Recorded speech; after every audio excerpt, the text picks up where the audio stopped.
apakah sekarang Pak Menteri juga seperti itu mengurusi perpindahan masyarakat dari daerah yang padat ke daerah yang perlu diramaikan gitu?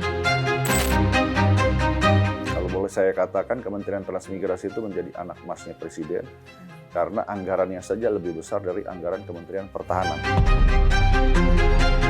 Nah, mereka kan melakukan, kalau saya sampaikan itu, KKN sepanjang tahun lah. Gitu. Menarik ini. Jadi pendidikan, Iya. penelitian, dan pengabdian masyarakatnya dilakukan sejak hari pertama kuliah sampai dengan lulus. Kalau mau lihat rempang 20 tahun lagi, lihat Singapura sekarang.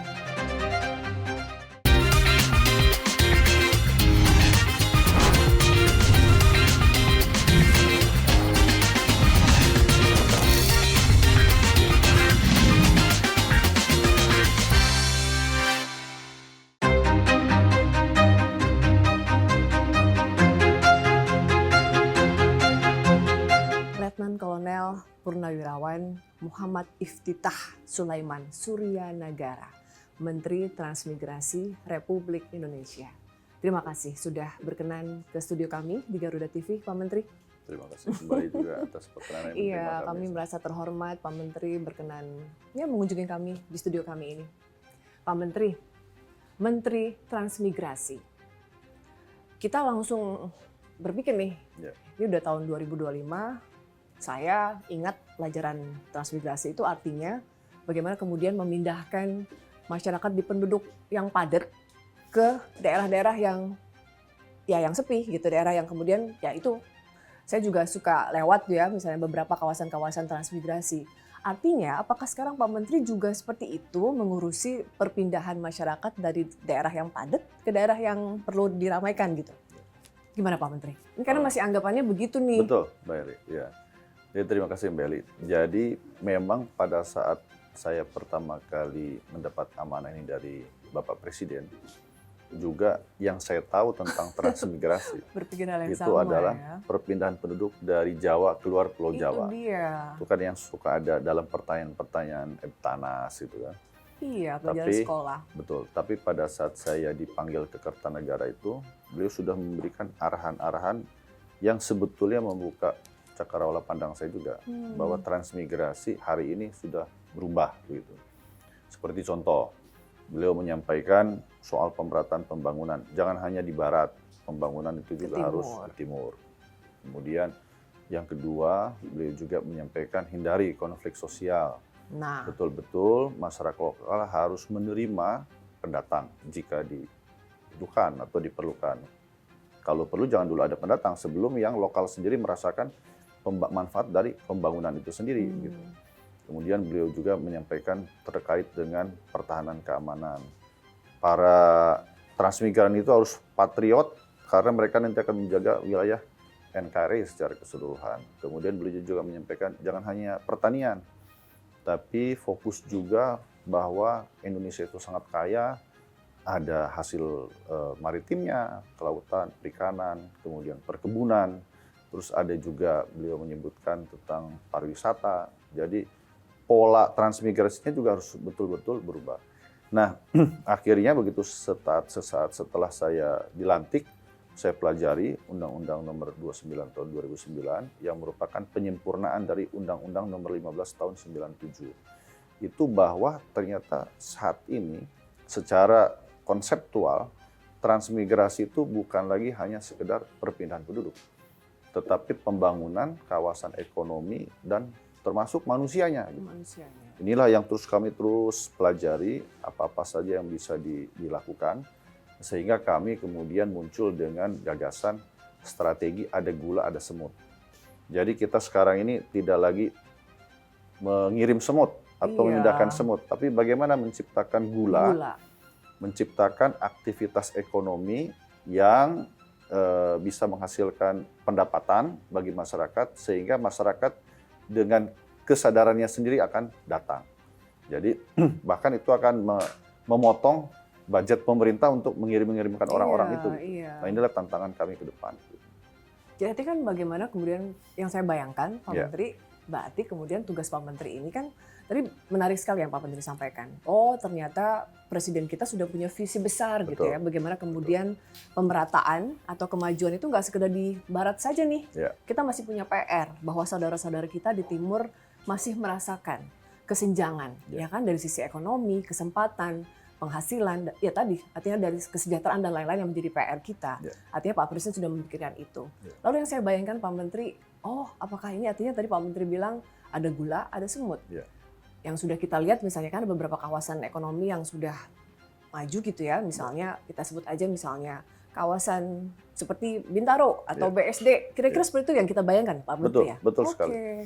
Jadi begini Mbak, memang setelah kami pelajari ke sejarah transmigrasi ya, dulu itu tahun 46 yang pertama kali berpikiran tentang transmigrasi itu adalah Dr. Muhammad Hatta, selain juga tentunya Presiden Soekarno.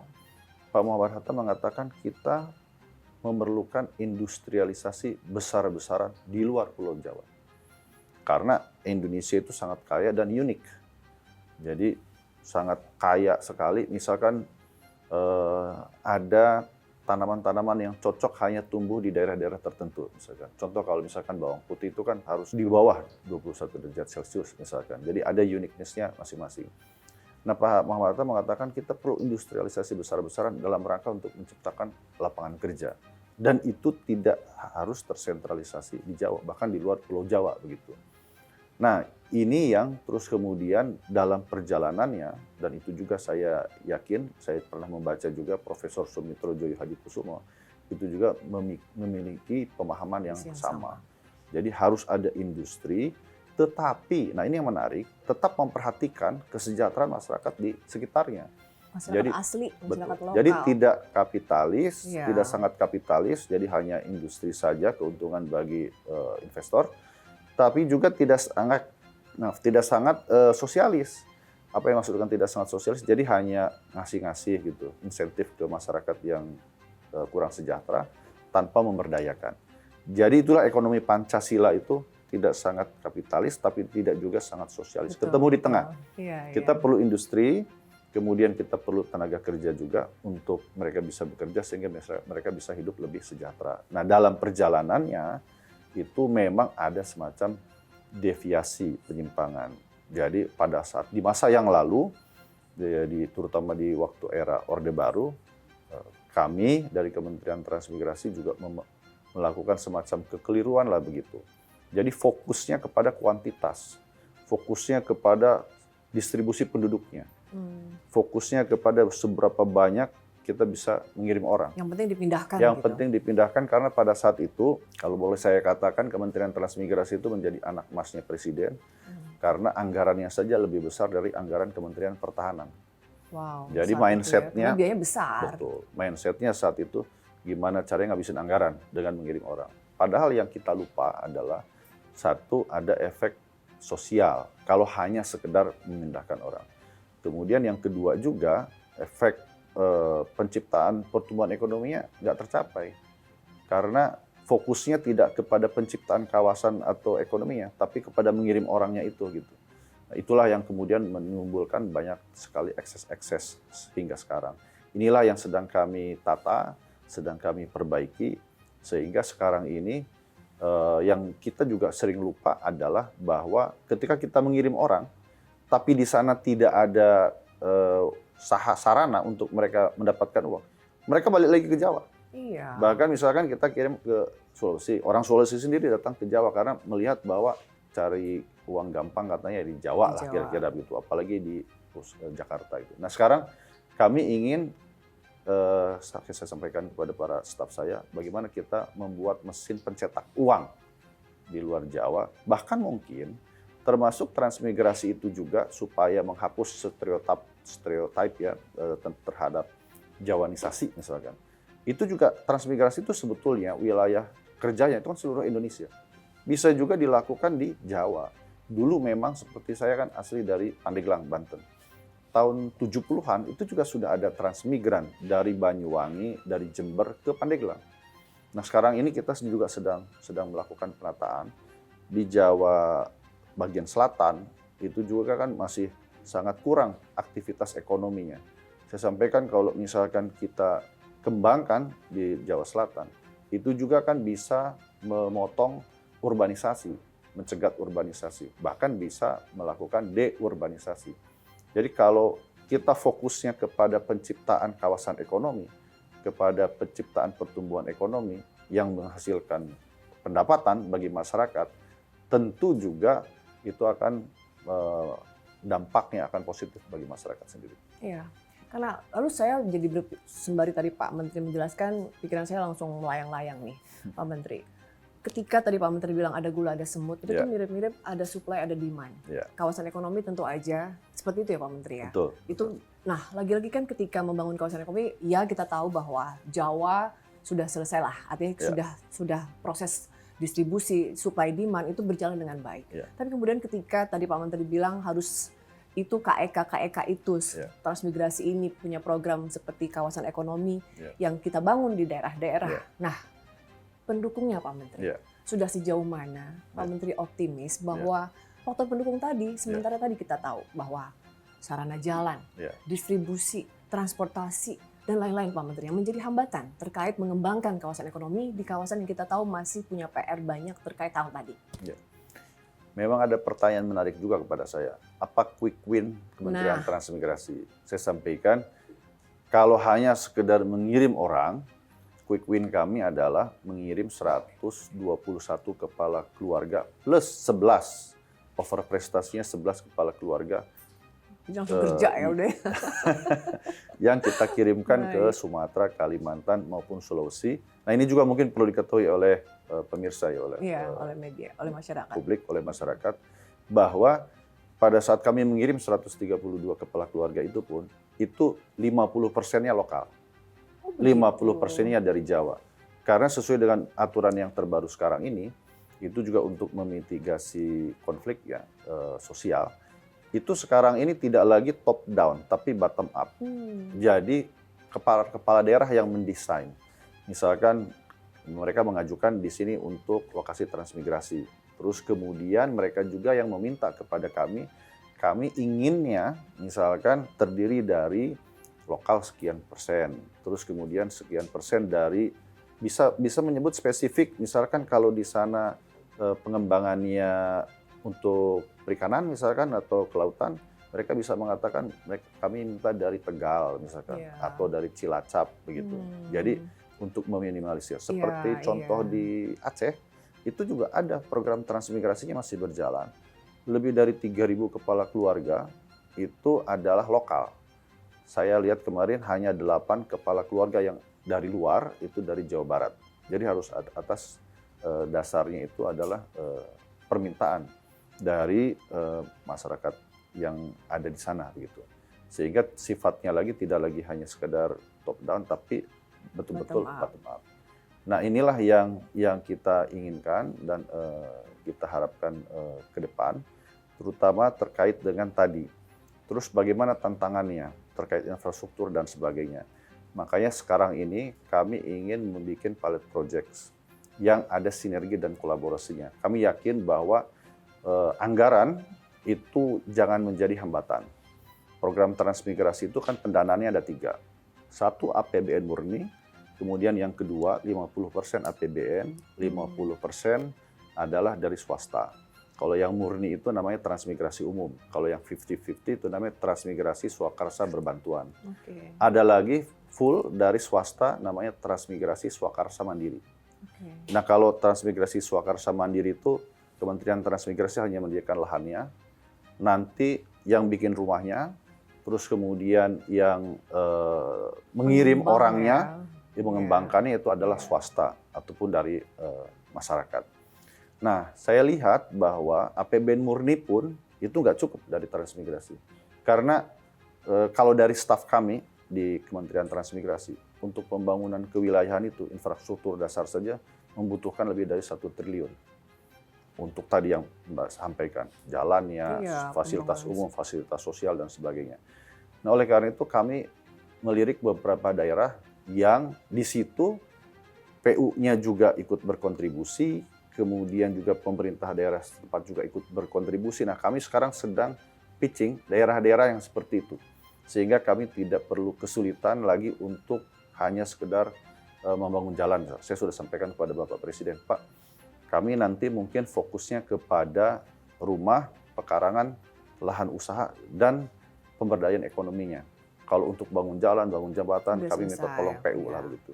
Kemarin juga kami minta tolong ke, misalkan ada salah satu kepala daerah di Sulawesi. Dia bilang, Pak Menteri, kami ingin program transmigrasi di lokasi yang sekarang ada. Begitu saya lihat, Bu, itu lokasi transmigrasi sangat terpencil sekali. Mungkin kita perlu lakukan pencermatan terhadap kawasan transmigrasi tersebut.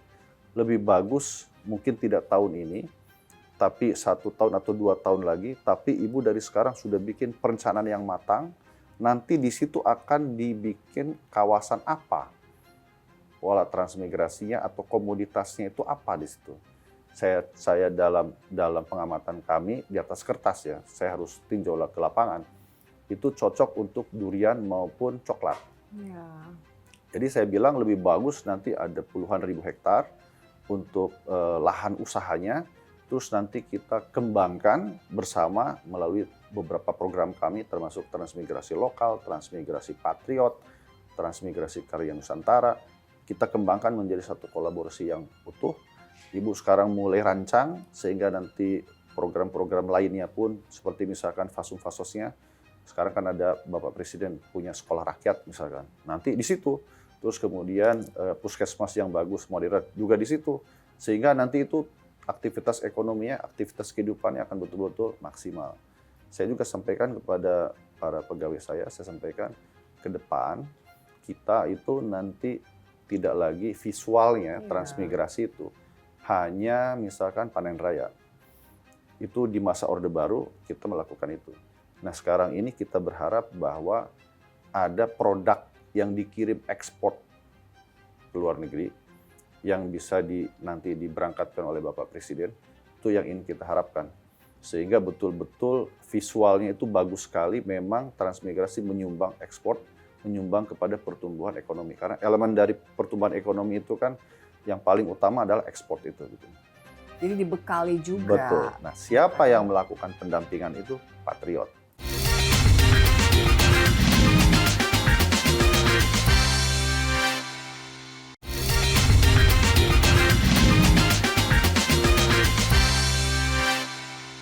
Karena tadi Pak Menteri sudah menyinggung ya, ada transmigrasi lokal, transmigrasi salah satunya patriot. Jadi saya ingin tahu nih Pak Menteri, ini kita bisa saksikan ini ada negara membutuhkan Anda, bergabunglah menjadi transmigran patriot. Pak Menteri, ini sebenarnya menarik. Jelaskan Pak Menteri, ini program apa dari Menteri Transmigrasi kita? Jadi transmigrasi patriot itu adalah program yang memberdayakan masyarakat, program pendampingan untuk masyarakat dilakukan oleh generasi muda unggulan terpilih. Konkretnya, kami akan menyediakan beasiswa untuk S1, S2, dan S3. Menarik. Ya, terdaftar di universitas terbaik di Indonesia. Beberapa yang sudah melakukan pembicaraan intens itu dari UGM, dari IPB, dari ITB. Untuk membicarakan nanti di sini ada jurusan apa saja yang paling cocok untuk pengembangan kawasan tersebut. Nah, jadi asal muasal dari transmigran patriot ini Mbak Eli. Yang pertama, boleh saya jelaskan yang 5 program transmigrasi ya. Yang pertama kami punya program namanya Transtuntas. Nah, apa itu Transtuntas? Itu adalah program untuk memberikan kepastian hukum atas hak tanah terhadap para transmigran. Kami punya pekerjaan rumah, punya PR, ada 129.000 transmigran belum punya SHM. Jadi belum mereka lagi diberikan rumah, diberikan lahan, tapi belum punya sertifikatnya. Ini masih PR Menteri Transmigrasi. Nah, memang itu domainnya kan domain ATR BPN. Tapi setelah kami cek, memang lagi-lagi kepada fungsi anggaran. Karena untuk menerbitkannya gratis sertifikat itu, tapi harus ada pengukuran yang memerlukan anggaran biaya. Nah kami dengan tambahan ABT insya Allah nanti dari Bapak Presiden, kami alokasikan jadi akan untuk dibereskan, ya? Menyelesaikan PR itu satu persatu. Tuntas ya? Betul. Oke. Nah, inilah kami ingin fokuskan juga untuk ke depan, saya sampaikan, kita juga harus mengalokasikan anggaran untuk masalah kepastian hak atas tanah itu. Sehingga betul-betul pemerintah itu menepati janjinya. Iya. Ketika mereka diberikan tanah juga termasuk sertifikatnya gitu. Yang kedua adalah transmigrasi lokal. Nah, transmigrasi lokal itu adalah pemberian insentif dari pemerintah untuk meningkatkan kesejahteraan masyarakat lokal. Jadi kalau tadi dalam bincang-bincang kita sebelumnya Iya. saya sudah memberikan contoh misalkan, kalau ada satu wilayah yang punya potensi ekonomi, kita kan tidak ingin masyarakat itu hanya menjadi penonton begitu. Nah, kita akan berikan opsi kepada masyarakat bahwa daerah Bapak Ibu sekalian ini akan berkembang pesat sekali. Nah, ketimbang nanti ada pendatang, terus kemudian mereka yang menjadi raja di situ, sementara Bapak Ibu hanya sebagai penonton, Gigi lebih jari. bagus. Lebih bagus kita lakukan pendampingan dengan berbagai macam insentif dari pemerintah. Jadi justru diutamakan Betul. juga, nggak lantas masyarakat lokal lalu tersisih dan tersingkir. Betul. Supaya mereka tidak tersingkir Iya, secara alamiah. Secara alami. Kan di rata-rata kalau misalkan mereka hanya menjadi penonton, sementara kehidupannya si masyarakat, saya beri contoh yang paling sederhana saja ya. Kalau misalkan ada si A datang ke satu tempat, dia punya ilmunya untuk menghasilkan uang di wilayah situ. Kemudian mungkin pertama dia ngontrak. Karena pendapatannya lebih bagus, dia pengen punya rumah. Lebih meningkat lagi, dia pengen rumahnya diperluas. Iya. Ya kan? Sementara tanahnya segitu-segitu Iya. saja. Akhirnya lokal tersisih. Iya. Sementara dia tidak bisa bersaing dengan pendatang. Nah, kita harus melakukan pendampingan terhadap masyarakat lokal itu. Jadi dibekali juga. Betul. Nah, siapa yang melakukan pendampingan itu? Patriot. Itu dia, Nah, transmigran patriot. Jadi, saya Oke. terinspirasi oleh cerita ada namanya Pak Kasim. Pak Kasim itu adalah warga asli dari Biren, tapi sekarang sudah almarhum beliau, kuliah di IPB, terus kemudian ikut KKN di Maluku. Nah, setelah di sana, kepincut dengan masyarakat setempat untuk membantu kesulitan masyarakat setempat. Iya. Sehingga skripsinya baru selesai setelah 15 tahun. Nah, Stay, tinggal di sana kata Pak ya. Kasim almarhum, lebih bagus bagi saya, tidak penting lagi menyelesaikan skripsi, tapi membantu mengatasi kesulitan rakyat di Maluku itu menjadi prioritas hidup saya. Nah, sekarang namanya menjadi legend di sana dan menjadi pahlawan. Nah, kami ingin nanti, kalau tadi saya sampaikan lagi sekarang konkretnya, misalkan contoh di salah satu kawasan transmigrasi, kita akan kembangkan potensi maritim. Dia akan terdaftar sebagai mahasiswa Fakultas Kelautan dan Perikanan. kelautan, perikanan dan kelautan misalkan di IPB. Nanti mereka akan matrikulasi di IPB 2 bulan, terus kemudian mereka akan ditempatkan. Betul, mereka akan tinggal, Iya, menetap di kawasan transmigrasi berbaur bersama masyarakat selama lokal. masa pendidikannya. Oke. Nah, itu nanti modelnya model pendidikan jarak jauh, kemudian nanti dosen yang datang. Iya, Gitu. iya. Nah, kami juga sedang melakukan modifikasi, kolaborasi. Mereka juga akan terdaftar double degree dengan universitas tempat. Sehingga nanti universitas tempat juga kapasitasnya akan meningkat karena ada program kolaborasi dengan universitas nasional gitu. Nah, mereka akan melakukan, kalau saya sampaikan itu KKN sepanjang tahun lah. Gitu. Menarik ini. Jadi pendidikan, Iya. penelitian, dan pengabdian masyarakatnya dilakukan sejak hari pertama kuliah sampai dengan lulus. Beasiswa, Betul. ya artinya seperti juga mereka dapat tunjangan untuk hidup di sana. Betul, ada living allowance-nya Iya, selain iya. tuition fee ya. Menarik ini Pak Menteri. Kemudian nanti setelah mereka, bahkan kami sedang menghitung sekarang supaya lebih menarik lagi, saya bilang living allowance yang tertinggi itu sekarang ini lembaga mana yang mengeluarkan? Katanya LPDP. LPDP. Saya lagi menghitung, saya belum berjanji, Iya.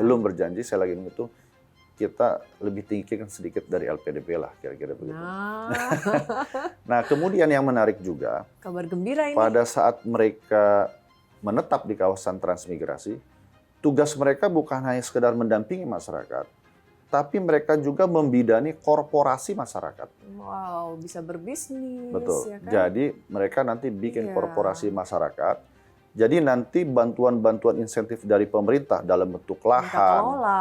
betul, dalam bentuk misalkan bantuan-bantuan perahu, itu tidak dikasih kepada individu masyarakat, Betul. tapi dikelola secara Swap komunal ya. oleh para transmigran patriot. Itu nanti perusahaan itu sahamnya dimiliki oleh masyarakat. Karena kan harusnya kan misalkan lahan usaha maupun bantuan kapal laut misalkan itu kan untuk kapal ikan ini untuk masyarakat kan begitu. Tapi dititipkan di korporasi sehingga masyarakat dapat sahamnya. Nah, kenapa itu perlu kami lakukan? Karena belajar dari pengalaman masa lalu, begitu lahan itu diberikan ke individu, itu banyak yang dijual. Iya. Karena mereka sendiri tidak tahu how to utilize aset yang mereka miliki gitu. Nah, kali ini berbeda.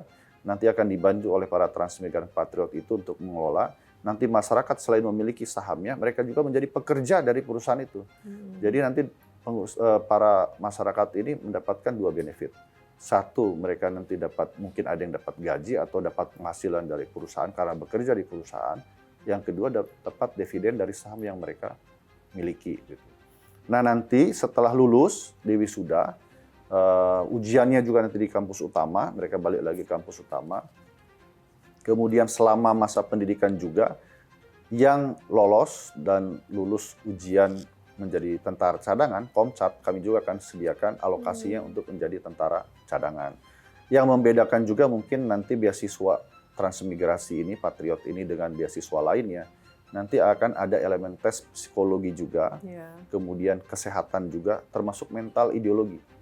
Karena kami ingin menerapkan tripola dasar, Trisakti Wiratama, mentalnya, kemudian fisiknya dan akademiknya. Ini Tiga hal itu udah melengkapi semuanya. Betul. Ya? Ini sebetulnya modal dapur dasar. SDM unggul untuk SDM para pemimpin Indonesia ke depan. Gitu. Kami berharap nanti akan ada yang jadi menteri-menteri juga dari para transmigran patriot untuk membangun Indonesia atau jadi entrepreneur, konglomerat ke depan. Nah, mereka setelah lulus akan kembali ke kawasan transmigrasi untuk ikatan dinas. Kami masih merancang fixnya berapa, tapi kemarin ada pertimbangan 2N. 2N itu kalau mereka kuliah 4 tahun, berarti sekitar 8 tahun mereka akan mengabdi di kawasan transmigrasi. Bekerja untuk mengembangkan korporasi itu. Nah, nanti kalau setelah 8 tahun mereka diberikan pilihan untuk melanjutkan pengabdian di tempat yang lain.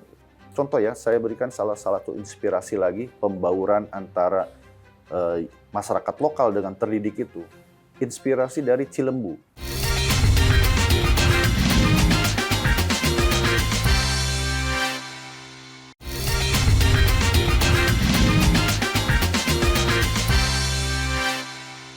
Ini kabar gembira nih Pak Menteri buat para Gen Z yang kita tahu mereka kesulitan misalnya, ini kan mereka bisa mengajukan daftar kan? Yeah. Ini sudah bisa dibuka Kak Menteri? Pak Menteri mungkin bisa Insya Allah akhir Mei. Nah, ini Pak Menteri mengumumkan langsung kabar gembira akhir Mei. Kabar gembira buat para Gen Z nih Pak Menteri. Cari kerja di Jakarta susah, gaji juga kadang masih UMR kan Pak Menteri. Ini sebetulnya peluang yang bisa dimanfaatkan oleh teman-teman kita Gen Z ya Pak Menteri. Dan ini sangat menarik. Pak Menteri, tadi Pak Menteri sampaikan bahwa kemudian saya sudah langsung berpikir, wah ini proyek yang betul-betul tujuannya betul-betul ke depan bahwa pemerataan dan pemberdayaan masyarakat lokal atau kemudian kita memajukan pemerataan di beberapa daerah lain itu bisa kita wujudkan. Tapi ini sebenarnya memang butuh waktu lama Pak Menteri kalau dari penjelasan Pak Menteri ini kan. Dan tadi melibatkan berbagai stakeholder tadi. Betul. Dan ini nggak mudah Pak Menteri. Betul. Kalau misalnya dalam waktu dekat, biasa kan masyarakat kita kan maunya yang cepat.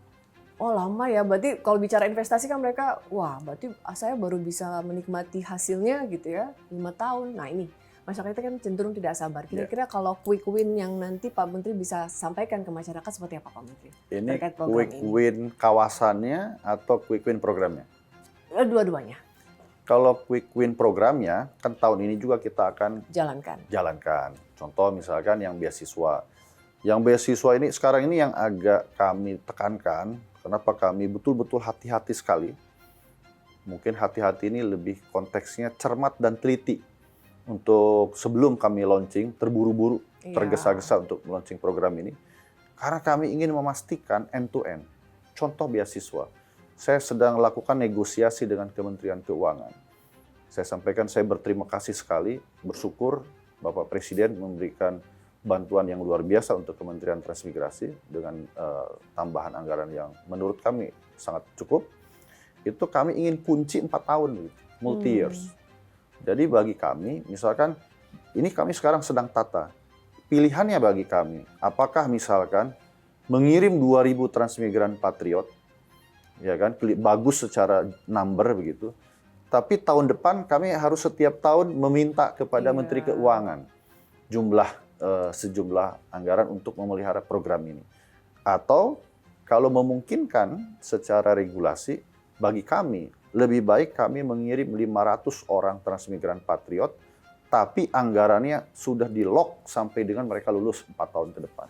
Sehingga kalau misalkan tahun depan misalkan ada efisiensi, pengetatan anggaran lagi, mereka akan ada asuransinya. Mereka akan ada jaminannya bahwa event itu lewat hari, itu tidak mungkin mereka tidak mendapatkan living allowance yang mereka harapkan. Kami tentu tidak ingin hanya mengglorifikasi jumlah, tapi kemudian dalam pelaksanaannya misalkan contoh lah, yang agak suka kesulitan itu kan di bulan Januari, Februari, anggaran belum turun. Wah, itu jangan sampai ada case begitu. Keputus, gitu. Betul. Jangan sampai terputus. Betul. Ya. Jadi saya sekarang sedang mempelajari secara cermat aturannya, regulasinya dengan peraturan Menteri Keuangan juga. Insya Allah saya dalam waktu dekat akan bertemu dengan Wakil Menteri Keuangan juga untuk melakukan pencermatan terhadap anggaran ini. Kalau dari sisi saya sudah mintakan lebih bagus kita lock 4 tahun. Jadi kita lock misalkan kalau master 2 tahun. Jadi saya tidak ingin nanti mereka akan ada kesulitan terkait dengan pendistribusian anggarannya. Jadi kalau misalkan terkait dengan itu, mereka sudah bisa merasakan, oh ternyata program ini ada. Oh ternyata mereka betul ikut matrikulasi. Oh ternyata betul mereka ke kawasan transmigrasi. Nah, kan kalau peningkatan kesejahteraan, mereka juga sudah langsung sejahtera dengan tanpa harus keluar biaya dari orang tua, ya kan? Dapat living allowance, ya kan? Dapat beasiswa. Mereka bisa belajar kuliah secara gratis. Itu sudah langsung bisa dirasakan oleh masyarakat. Kemudian, quick win lainnya bagi masyarakat lokal yang ada ketempatan para transmigran patriot, itu juga mereka sudah bisa langsung punya tempat bertanya. Contoh ya, saya berikan salah satu inspirasi lagi, pembauran antara masyarakat lokal dengan terdidik itu. Inspirasi dari Cilembu. Jadi dulu, ubi Cilembu itu, dari desa Cilembu, itu oleh masyarakat lokal, dimasaknya itu dibakar. Begitu dibakar, itu pecah-pecah kan ubinya itu. Terus kemudian gosong. Kemudian ketika ada masyarakat yang KKN ke sana, terus kemudian dengan pendekatan keilmuan begitu, dia bilang ini metode masaknya harus diubah. Gimana? Di oven. Begitu di oven lebih bersih, lebih ini. Akhirnya meledak. Jadi ubi makanan Cilembu. wajib. Saya betul. Sekarang di mana-mana begitu Cilembu. Nah, kita ingin juga nanti memberdayakan tadi potensi-potensi masyarakat lokal tersebut sangat terbantu dengan adanya transmigran patriot yang punya keilmuan lebih begitu. Iya. Lalu Pak Menteri langsung teringat nih dengan Rempang. Ya kan? Kawasan Rempang ini memang menjadi menjadi portfolio dari Kementerian Transmigrasi, Pak Menteri, untuk menciptakan kawasan yang tadi Pak Menteri akan wujudkan. Jadi asal muasal Rempang itu kan tadi Mbak sudah menyampaikan ke saya masyarakat pengen segera melihat kan begitu. Iya. Nah, jadi saya juga berpikir di kawasan mana yang Kementerian Transmigrasi betul-betul bisa memberikan semacam kalau kami ibaratnya proyek percontohan. Kalau kami ibaratnya developer untuk mengembangkan pertumbuhan ekonomi seluruh kawasan Indonesia, maka kami kan perlu rumah contoh. Nah, rumah contoh kami ini, kenapa kami targetkan ke Rempang? Nomor 1, karena sudah ada usulannya dari Wali Kota Batam, pemerintah setempat. Artinya secara koordinasi sudah jalan. Sudah jalan. Kan sekali lagi tadi kan tidak top down, tapi bottom up. Dari Wali Kota mengirim surat pada kami, Pak, bisa tidak masyarakat di Rempang yang rencananya akan ada investasi di sana, itu direlokasi dalam program transmigrasi lokal. Nah, saya sampaikan Pak Wali sekarang proses transmigrasi itu tidak boleh dipaksa. Nah, kalau relokasi sekedar relokasi itu ada unsur penggusuran, ada unsur wajib. Kalau kami transmigrasi tidak bisa dipaksa. Nah, oleh karena itu harus ada unsur kesukarelaan. Ada pancingan yang menarik, Betul. ada stimulus. Betul. Nah, oleh karena itu saya sampaikan, saya akan turun untuk sebelum saya tetapkan sebagai kawasan transmigrasi, saya ingin bicara dulu dialog dari hati ke hati dengan masyarakat. Terus kemudian saya ingin juga menyerap aspirasi dari mereka, baru nanti akan saya sampaikan apa solusinya. Seperti kemarin saya 3 hari di Rempang, tanggal 29, 30, 31 Maret, atas izin Bapak Presiden, saya sholat Id di sana. Lebaran di sana. Siap. Kenapa saya sholat Id di sana? Karena adalah informasi-informasi yang mengatakan bahwa Pak, mereka itu semua ilegal. Mereka tidak tinggal di sana. Saya sampaikan, ya udah kalau begitu saya sholat Id di sana, saya pengen tahu. Kalau saya sholat Id di sana, mereka pulang kampungnya kemana? Ya. Ternyata ada 1-2 kepala keluarga yang memang kembali ke kampungnya. Ada yang tinggal di Medan dan sebagainya. Tapi ratusan lainnya, yaitu dia tinggal di sana. Jadi saya sampaikan bahwa ini adalah gambaran kepada pemerintah pusat bahwa kalau mereka mengatakan itu adalah kampungnya, benar. Memang mereka di sana. Betul. Jadi tidak boleh lagi ada persepsi bahwa mereka adalah ilegal dan harus digusur atau diusir begitu. Nah, inilah yang nanti kita akan lakukan dialog, ketemu perintah dari Bapak Presiden kan cari win-win solutions. Jadi cari yang terbaik, kita berikan opsi. Apakah mereka mau tadi hanya begitu-begitu saja? Karena memang kayak saya sampaikan ya, kalau misalkan kita bicara kesejahteraan, itu juga kadang-kadang kan spektrumnya luas, sehingga kita harus operasionalkan. Misalkan ada juga yang mau nggak ikut program transmigrasi untuk mensejahterakan. Saya udah sejahtera begini saja, bagi saya udah cukup gitu. Tapi ketika saya tanya lagi, Bapak berapa pendapatannya? 2 juta. Mau nggak bekerja di ladang, pendapatannya nanti 5 juta. Baru gitu mereka tergerak. Nah, ini juga yang terus akan kami lakukan proses edukasi yang sekali lagi betul-betul melindungi masyarakat. Jadi kalau contoh misalkan ada permohonan dari masyarakat Tempang ya, Pak, kami tidak mau direlokasi, tidak mau digeser. Kami mayoritas saya katakan, ya kalau individu pasti ada suara-suara yang berbeda, itu kita harus hargai juga. Tapi mayoritas kami tidak menolak investasi. Kenapa demikian? Ini untuk masa depan anak cucu kami juga. Sekarang ini SMA saja di Rempang tidak ada. Terus kemudian kalau mereka mau SMA harus ke Batam. Terus perguruan tinggi kalau tidak di Batam atau keluar. Terus untuk mencari pekerjaan yang tingkat kesejahteraannya jauh lebih baik, tidak ada industrinya. Sehingga mereka harus ke luar, bahkan keluar dari Batam misalkan. Tidak kembali lagi. Nah, mereka ingin agar anak-anak yang tumbuh berkembang tetap tinggal di Rempang. Tentu harus ada kehidupan ekonomi yang lebih baik di Rempang. Itulah mayoritas masyarakat tidak menolak investasinya gitu. Nah, kami di sini mengatakan bahwa kami akan jaga supaya mereka tidak digusur atau digeser, tetapi juga saya sampaikan mari kita jaga situasi kondusif yang memungkinkan investasi juga masuk. Nah, adapun lokasi Tanjung Banon yang sekarang kami jadikan tempat untuk relokasi, ini juga yang akan kami coba kembangkan sehingga mungkin akan menarik bagi masyarakat yang ingin kehidupannya lebih baik. Kami rencanakan di sana ada pengembangan industri maritim. Ya, tetapi yang menarik juga, banyak juga masyarakat yang mengatakan, Pak, meskipun kami tidak direlokasi, boleh dong kami ikut program transmigrasi lokal. Saya sampaikan, kenapa tidak? Yang sekarang harus dilakukan, saya sampaikan kemarin kepada pemerintah Kota Batam, mungkin nomor 1 melakukan sensus penduduk dulu. Betul tidak jumlahnya itu 2.637 kepala keluarga. Kalau sudah sensus penduduk dilakukan, maka kita lock. Maka kita negosiasinya ya dengan 2.637 ini. Kalau misalkan ada pendatang baru, nah itulah yang dilakukan penegakan hukum. Tapi kalau kepada penduduk yang sudah ditinggal di sana, apalagi lebih daripada 10 tahun, tidak boleh dong asal diusir begitu saja. Nanti kita mencapai satu kesepakatan, satu konsensus. Misalkan akan ada pabrik industri kaca misalkan di sana. Tetapi kita juga harus tekankan kalau memang di sana budayanya itu ke laut, ya kita kembangkan industri maritimnya. Bahkan maritimnya sendiri bukan hanya yang tradisional. Kita bisa kembangkan di sana untuk hilirisasinya, pengolahan ikannya, kemudian termasuk ekosistemnya, ada cold storage-nya sesuai dengan yang visi Bapak Presiden, ada TPI-nya, ada stasiun pengisian bahan bakarnya dan sebagainya. Bahkan bisa sampai ekspor. Betul. Bahkan kenapa kami besok akan membawa beberapa rektor, termasuk perwakilan dari perguruan tinggi. Rencana kalau Rempang ini juga berkembang terkait dengan industri maritimnya, bahkan ada wisata baharinya begitu. Kami ingin lakukan terintegrasi dengan lokasi transmigrasi yang ada di Natuna. Tapi ini untuk lebih ke depan lagi.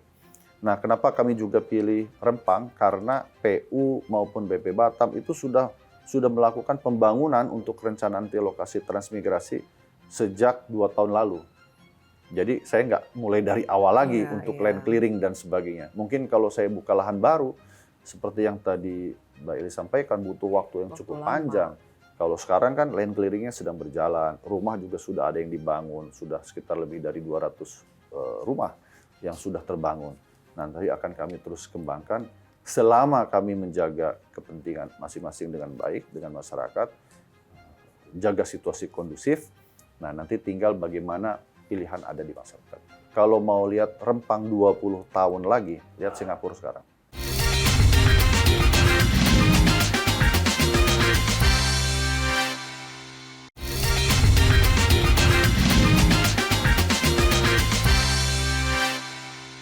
Belajar dari Rempang, proses saat kita tahu bahwa saat bagaimana kemudian kawasan ini disiapkan, sempat terjadi konflik dengan masyarakat lokal.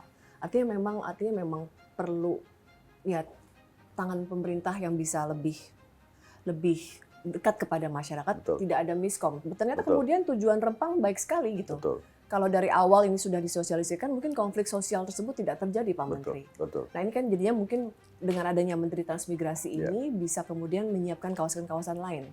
Nah, kalau melihat Rempang, Pak Menteri itu sudah bicara dan saya melihatnya, wow, ini proyek yang bisa kita harapkan bisa memang menjadi kawasan ekonomi yang unggul dan menjadi proyek percontohan. Kira-kira berapa tahun sih, Pak Menteri? Rempang ini ideal tadi? Udah nggak sabar nih. Lagi-lagi nggak sabar terus ya. Ya, kalau insya Allah dalam 5 tahun ini, kan mungkin kalau sudah dalam 5 tahun ini Transmigran Patriotnya juga sudah ada yang jadi sarjana kan.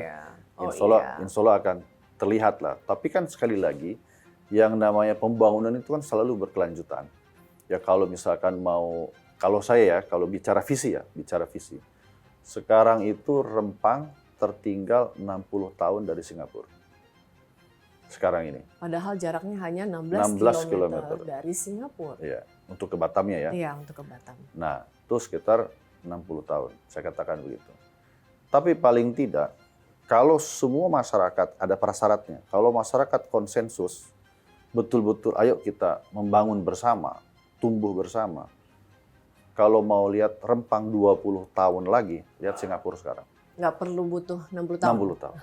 20. Nah, kalau kita tetap seperti ini, kita akan tertinggal oleh Singapura 80 tahun. Nggak maju-maju ya. Betul.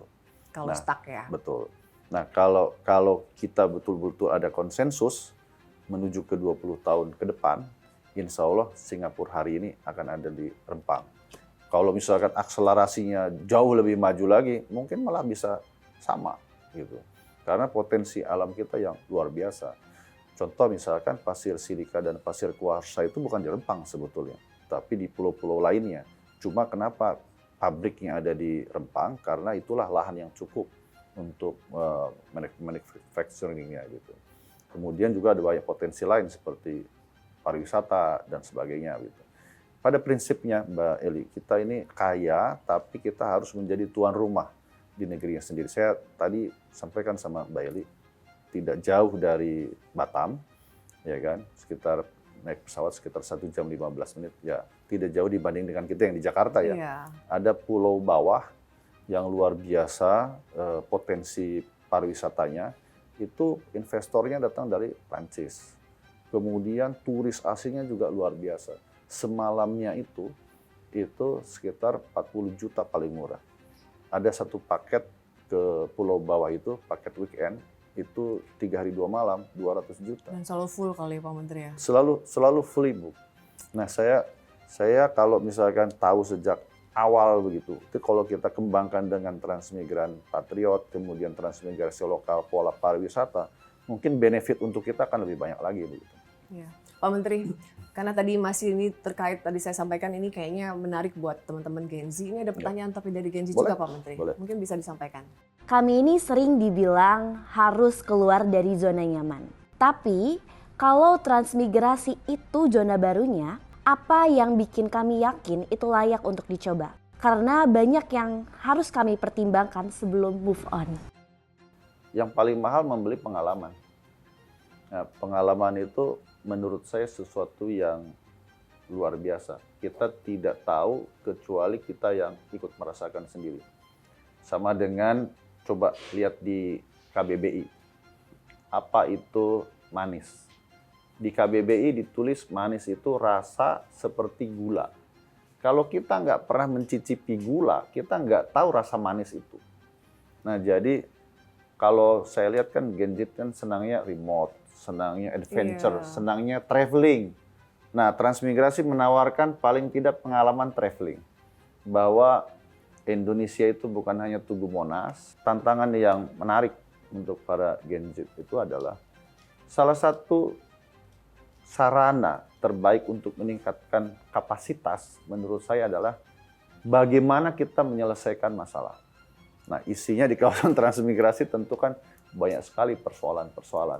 Nah, kalau dia bisa selesaikan satu persatu, satu demi satu, itu akan betul-betul bisa membangun kepercayaan dirinya. PR terbesar bangsa kita setelah 350 tahun dijajah oleh asing, itu adalah hilangnya kepercayaan diri. Nah, para Gen Z ini harus betul-betul memiliki kepercayaan diri untuk menjawab tantangan zaman. Di sisi yang lain, kami juga ingin memprotek masyarakat, jangan sampai masyarakat hanya dikorbankan karena hanya urusan investasi gitu.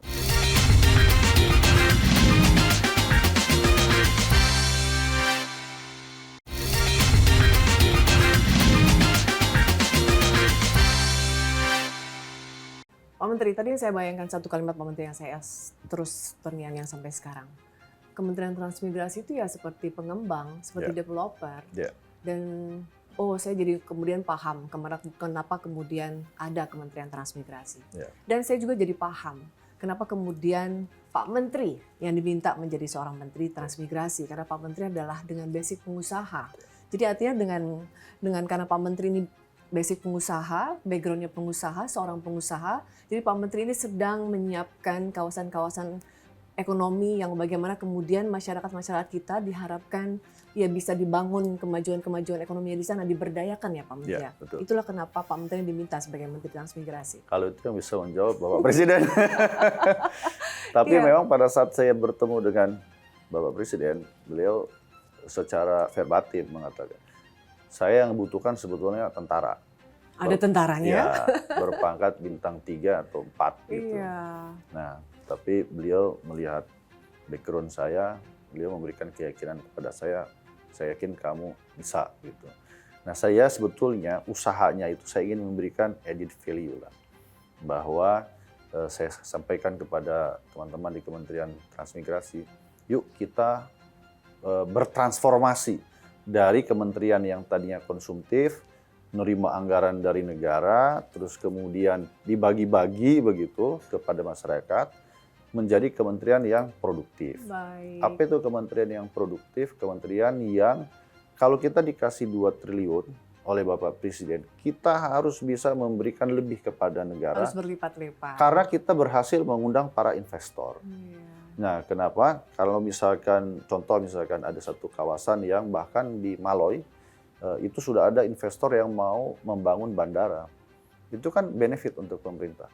Jadi maksudnya tanpa harus APBN dikeluarkan untuk membangun bandara, ada swasta yang dengan senang hati membangun bandara. Makanya kenapa bagi kami, ya soal kembali tadi ke soal Rempang ya, ada investor yang mau menanam uangnya di situ, terus kemudian 2 tahun ya belum membuahkan hasil apa-apa karena ada konflik sosial. Di sisi yang lain, kami juga ingin memprotek masyarakat, jangan sampai masyarakat hanya dikorbankan karena hanya urusan investasi gitu. Di titik inilah, insya Allah transmigrasi menjadi salah satu problem solver dengan solusi yang terintegrasi di antara persoalan-persoalan Jadi tadi. Pak Menteri ini selain tadi ya harus juga menyiapkan kawasan-kawasan ekonomi untuk masyarakat kita, juga punya PR di internal ya. Bagaimana kemudian teman-teman di Kementerian Transmigrasi sendiri juga bertransformasi tadi menjadi tim SDM unggul yang produktif. Betul ya, Pak sekali. Menteri. Dan Salah satu, ya kan, saya sampaikan, salah satu mereka kan kasih PR ke saya untuk memimpin transformasi. Saya kasih PR balik sama mereka. Salah satu upaya saya membangun kepercayaan diri para pegawai transmigrasi itu adalah memberikan tugas kepada mereka bahwa mereka harus memiliki tahun ini, kami namakan tahun berenang. Jadi mereka harus memiliki kemampuan berenang dengan gaya dada 50 meter.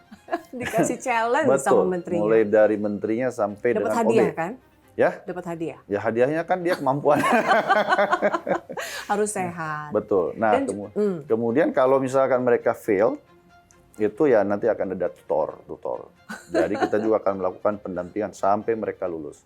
Nah, itu juga bagian daripada upaya meningkatkan kapasitas. Iya. Kembali lagi tadi, PR terbesar bangsa ini adalah bagaimana kita bisa percaya diri untuk berdiri di atas kaki kita sendiri. Terima kasih Pak Menteri Sekali sudah sama-sama. berbagi bersama kami. Siap, terima kasih, Menteri Mary. Transmigrasi Republik Indonesia. Terima kasih sudah berbagi di Terima kasih. Garuda TV, program Orang Penting.